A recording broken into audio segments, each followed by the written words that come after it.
Welcome back, darlings, to the podcast Life Looks Different Now. I'm your host, Slandy Noel. In this podcast, we focus on reading one chapter of the Bible every week, doing our best to decipher the Word of God, learning its rules, its laws, its principles, and apply them to our daily lives. Now, it has been 3 weeks since we've been able to read a chapter together. The last time we read together, we were at Genesis chapter 46. A lot has happened since. A few things have happened in my life preventing me from doing what, we should be doing together. But I'm glad that I'm able to be back here and reading the chapters of the Bible with you.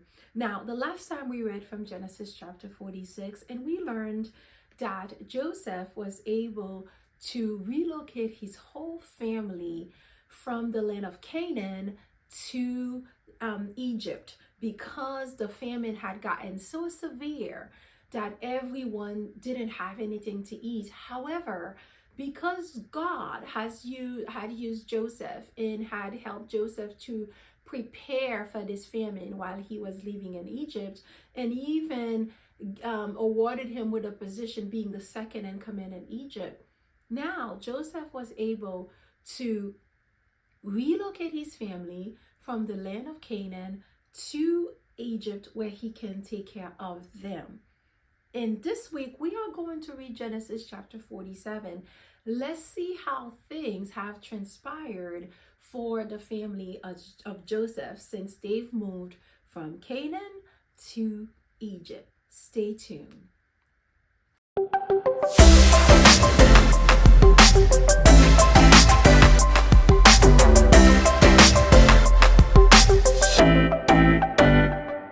Now, before I go ahead to read the chapter, please remember to like, share, and subscribe to this channel.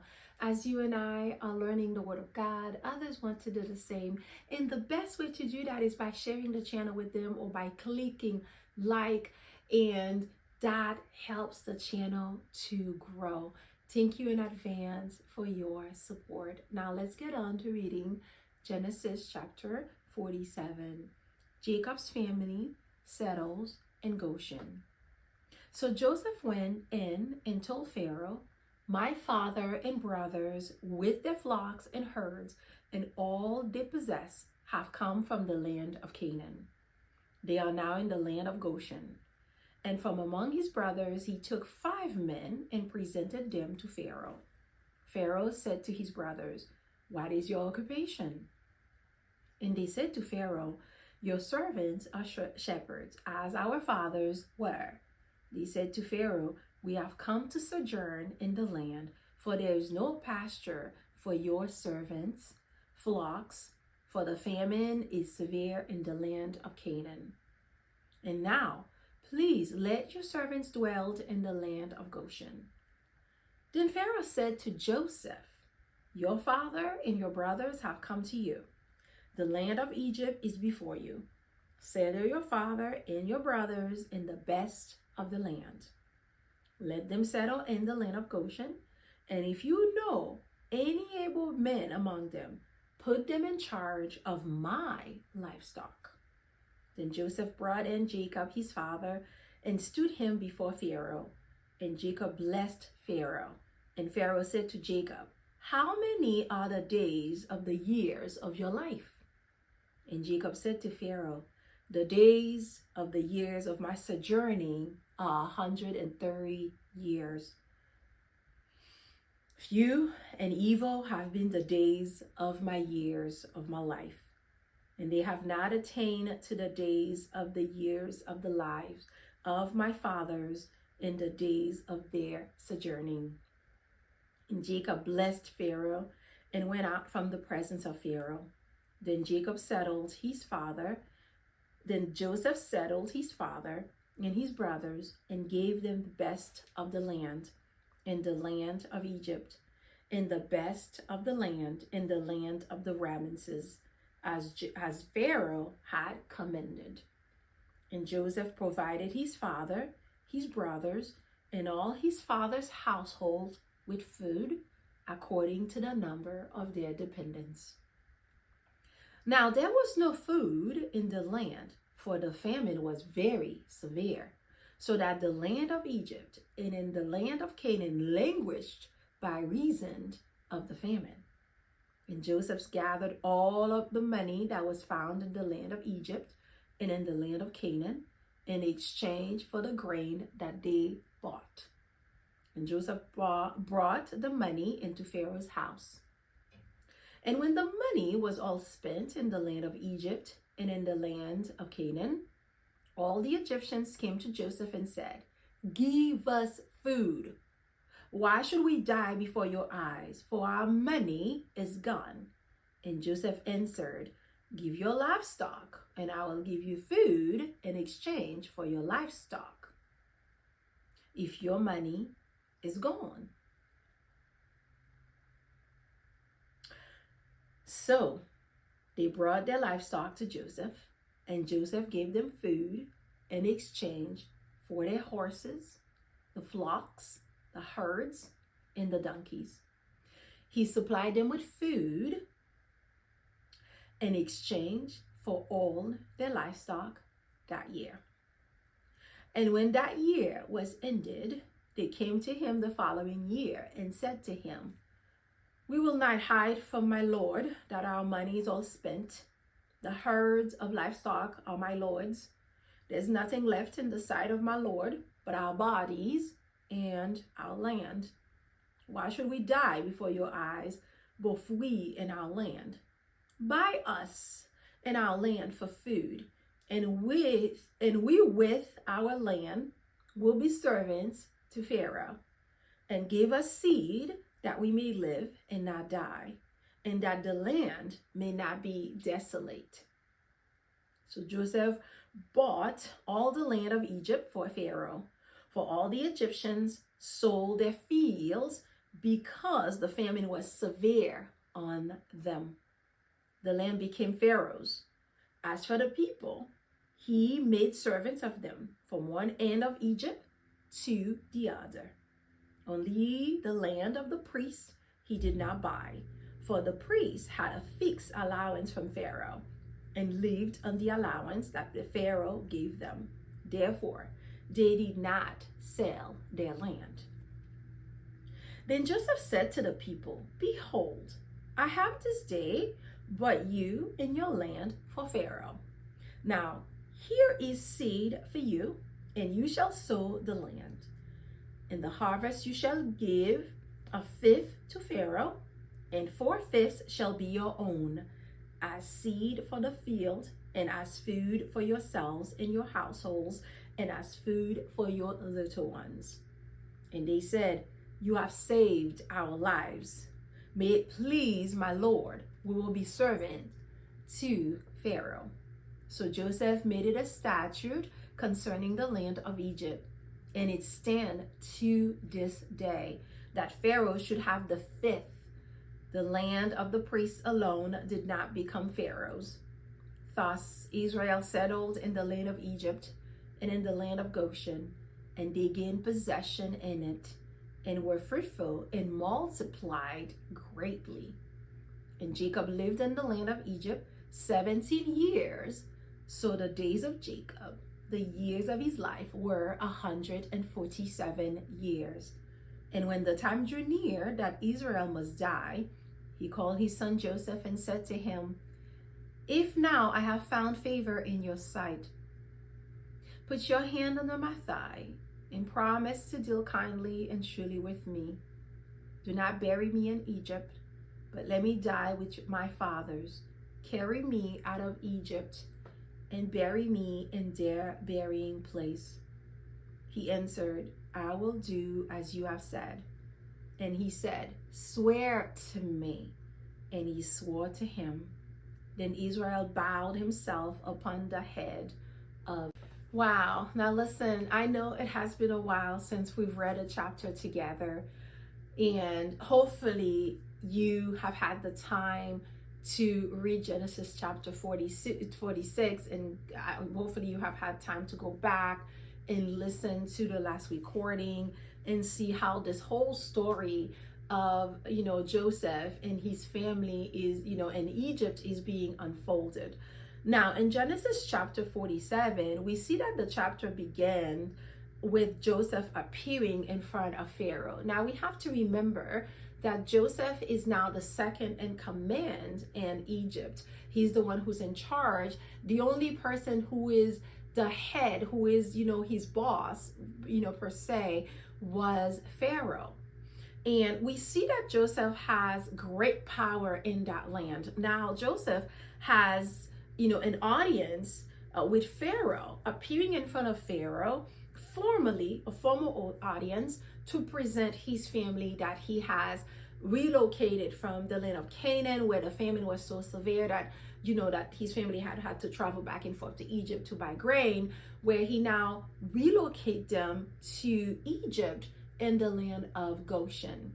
Now, here these men, Joseph decided to choose 5 of the men out of the 11 brothers. He chose 5 of them selected 5 of them to be presented in front of Pharaoh. When Pharaoh asked them of their occupations, as we recall from Genesis chapter 46, it was Joseph's idea for them to let Pharaoh know that they were herdsmen, right? That they were not gonna be in some way coming in and take the jobs of the Egyptians. And we have to remember the herdsmen at the time, the Egyptians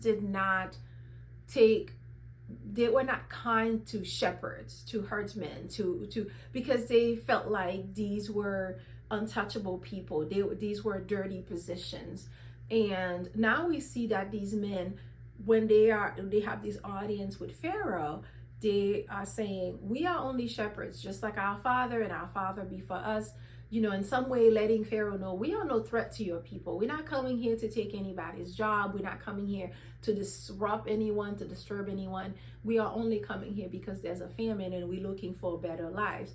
And I'm sure, I myself, I'm a foreigner, and I'm sure some of you guys who are listening to this, you may also be a foreigner. So when you're coming from another land where there's a lot of disruption, there's political issues. I know in my land of Haiti, there's a lot of political issues in that land, which then can be very disruptive. So when people are leaving their countries and migrating to another land, they don't want to be a threat to anybody. They don't want anyone to believe that, oh, we're coming here to take your job, your positions, your land, and in your livestock. No, absolutely not.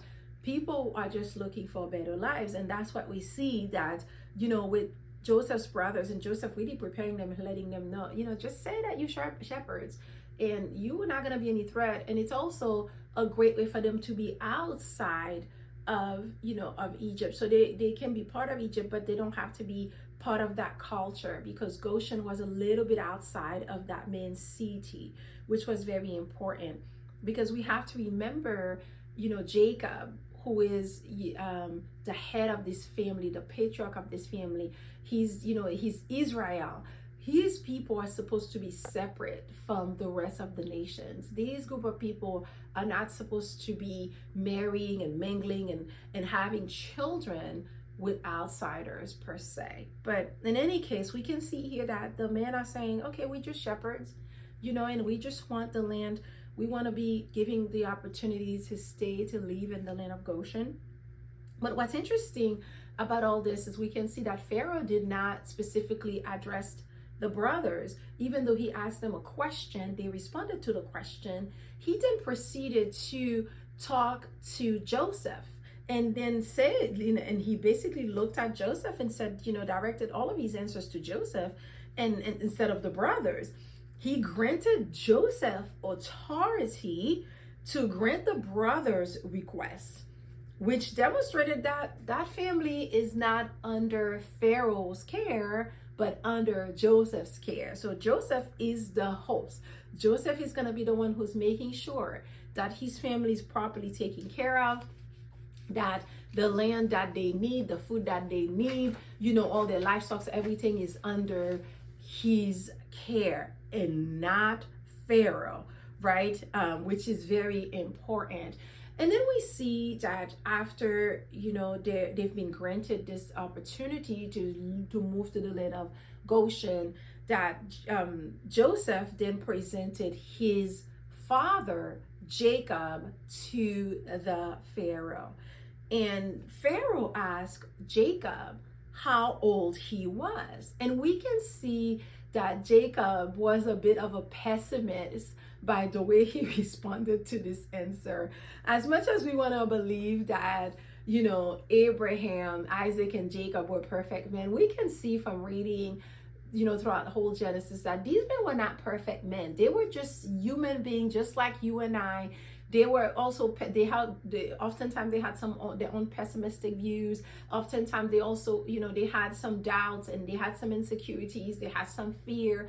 They've gone through all of these emotions that we human have gone through, yet God loves them, right? Like God loved them and God chose them. And we can see here Jacob is really demonstrating how much of a pessimist he was, because when Pharaoh asked about his age, instead of saying, "Praise God Almighty, I'm 130 years old," he basically, described his age as, described himself and even his age by saying, I'm just a sojourner, I'm just a pilgrimage, and my time has been few and evil, and which is like, wow, okay, he's basically looking back at his father and his grandfather before him who have lived way longer than he has.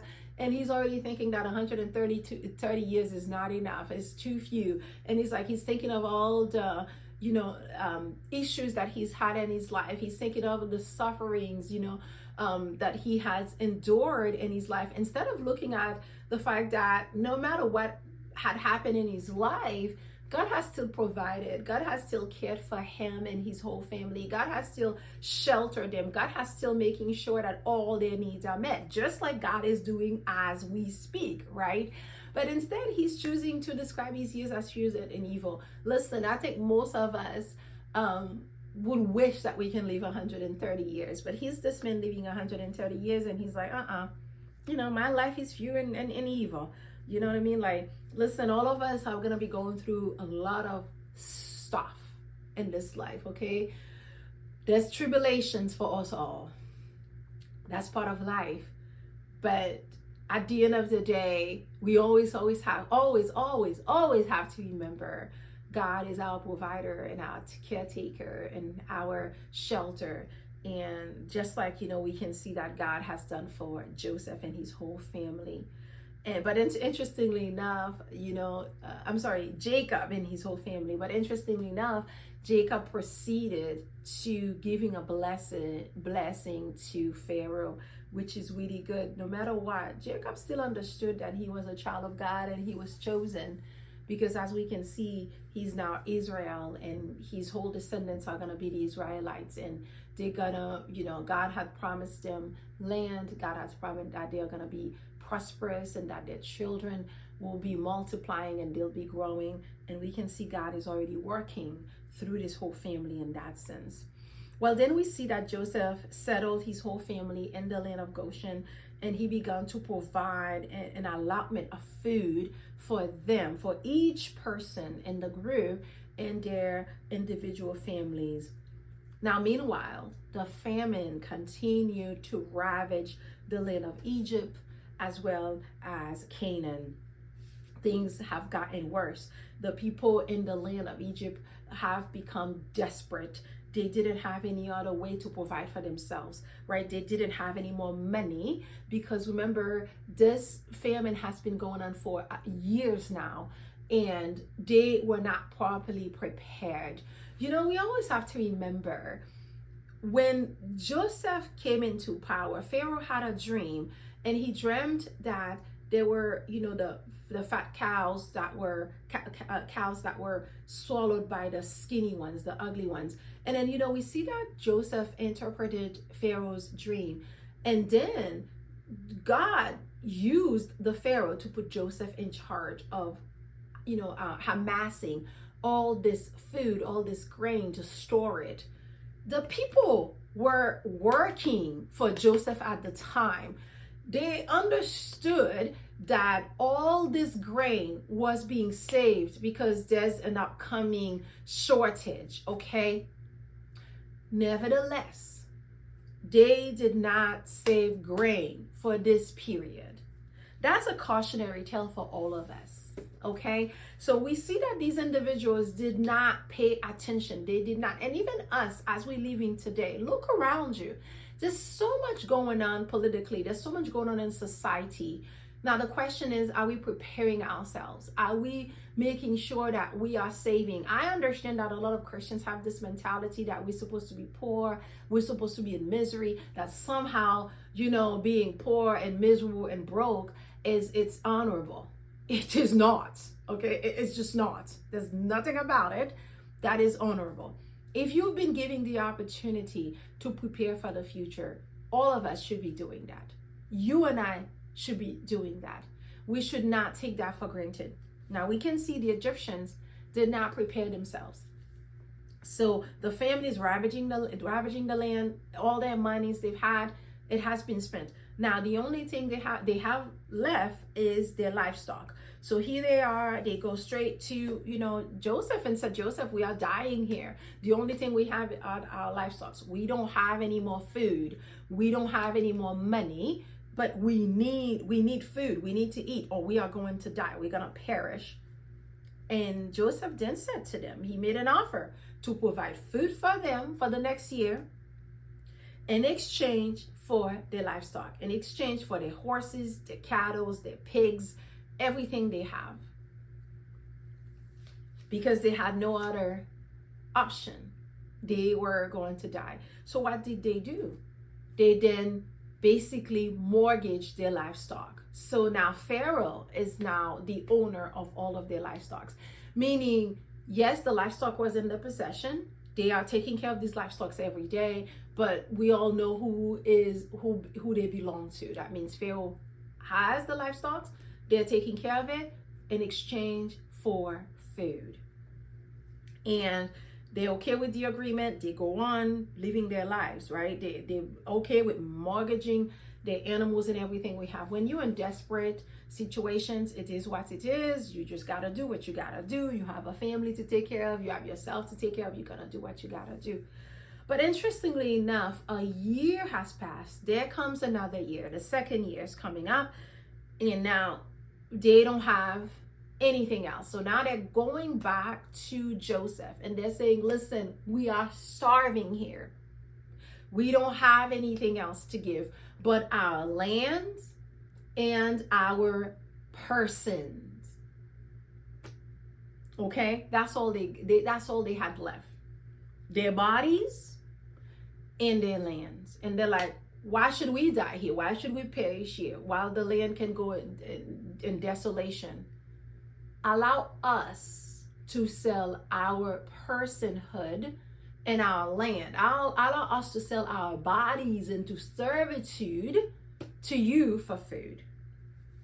Now, when you are in desperate situation where you have nowhere else to turn, nothing to do, you have, especially when you have children to feed, honey, you're gonna do what you got to do. And that's what these men had to do. These women, think they have families, they have children, they have their wives, they have everything, and they didn't have a choice. So they had to return to Joseph to sell their land and their bodies, because that's all they had left.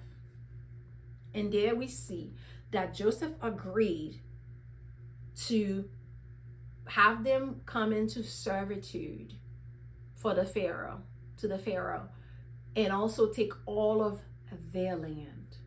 Now Pharaoh owns all of the land.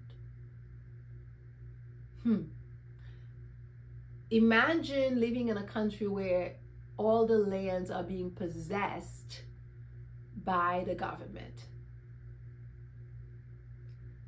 Think of communism, right? Where people don't have any freedom. You even sell your own freedom just for food or whatnot. That must have been terrifying for these individuals. But nevertheless, we see that Joseph agreed, and Joseph explained the whole process to the people. letting them know that now they are servants of Pharaoh, and they will work for Pharaoh permanently. They are permanently mortgaging themselves to Pharaoh. That's it. This form of servitude was very common for that time, the ancient time.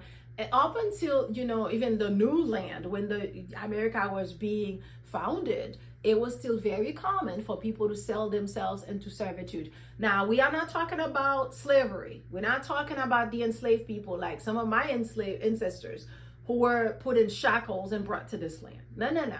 We're talking about people who wanted to move to this land. Maybe they had debt they wanted to pay off. They're looking for better opportunities. Here's the land. Or they wanted to be fed and cared for. They sold themselves into servitude for a period of time. Now we see the Egyptians decided to sell themselves into servitude, which was very common because they wanted to make sure they take care of themselves. So they continue to work the land. They continue on working the land, except that they do it now for Pharaoh. Moving forward, 20% of all their crops, for every harvest, year after year, moving forward, is going straight to Pharaoh's home, Pharaoh's house. So Pharaoh will continue to grow and become wealthier and wealthier and wealthier. And they get to keep the remaining 20%. That's a generous, if you think about it, that is very much a generous contract. It truly is, because they're being provided for. They only have to pay 20%, and then the 80% is for them. Sounds familiar? For those of us who live here in the US, while we're paying taxes, you work, right? That whole model of taxing really came from Egypt, came from that era, came from the ancient times, where the people have to work, you pay 20% of tax, the other 80% is yours. Those of us who live in the States, we understand this very, very well. We understand the process, right? And the people, we can see here that the people are glad, they're happy. Oh, thank you. At the cost of their own freedom, they're thanking Joseph. They're grateful for having saved their lives. It's like, okay, that's great and all, but we understand that this whole system is now being in place to this day, where we have to pay taxes to the government.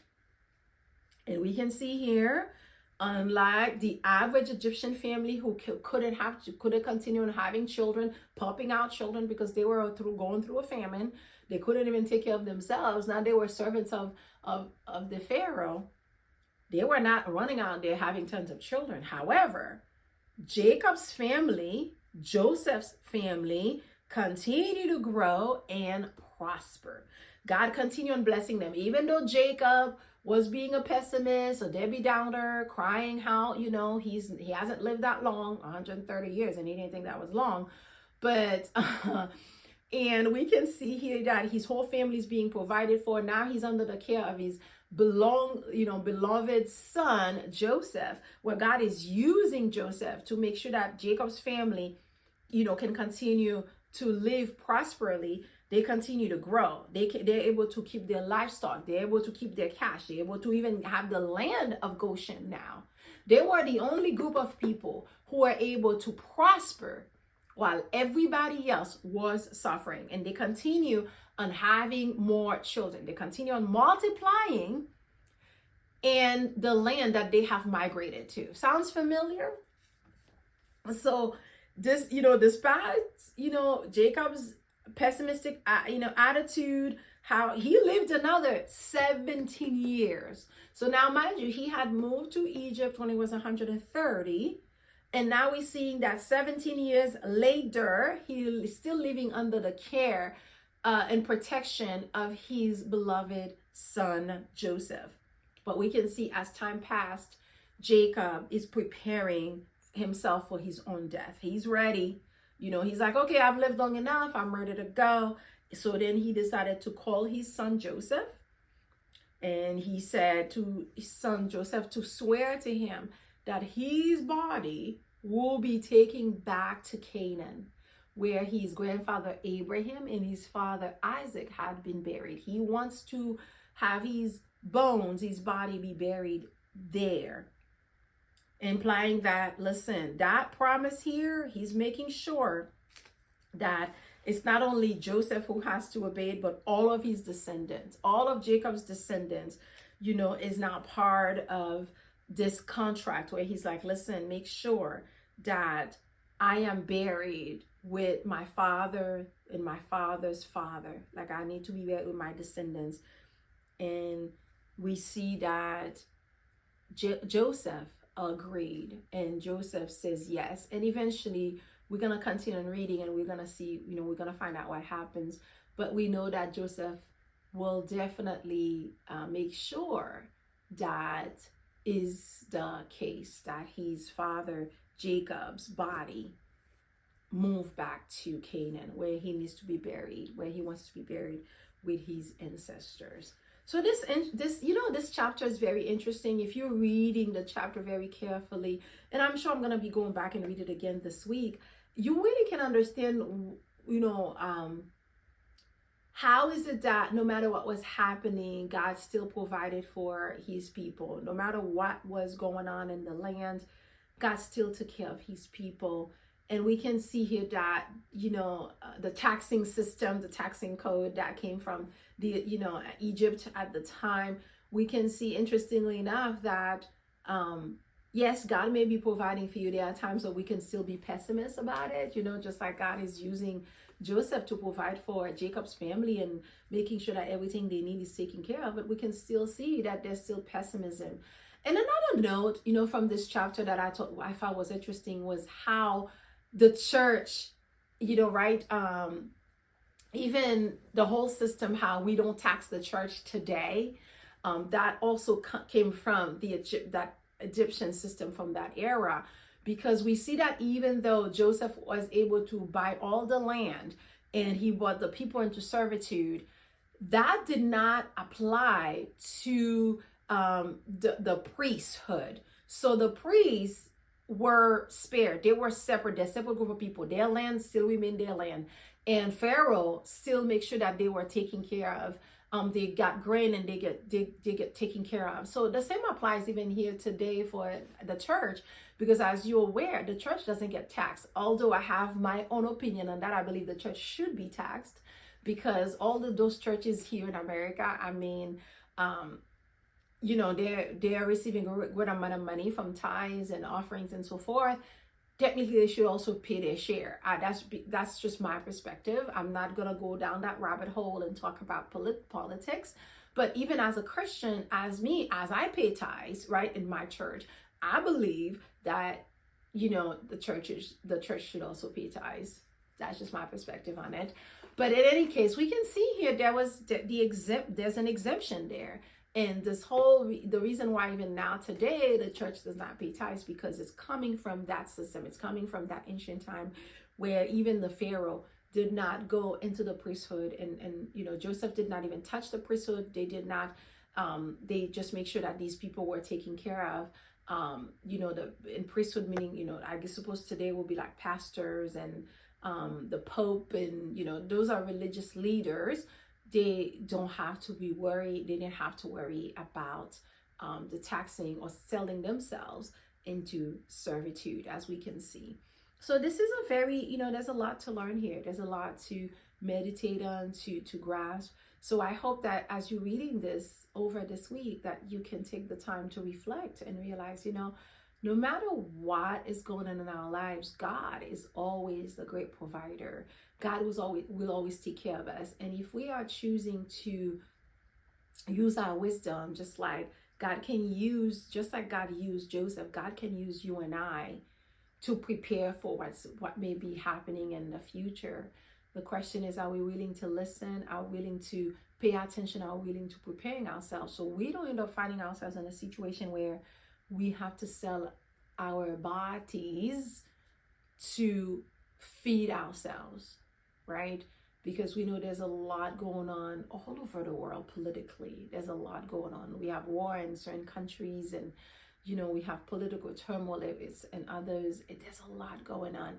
The question is, maybe this week is for us to pray on how to prepare for tomorrow. Not to stress about it, not to be anxious about it, but to prepare ourselves so we don't find ourselves in a position where we have to sell our dignity.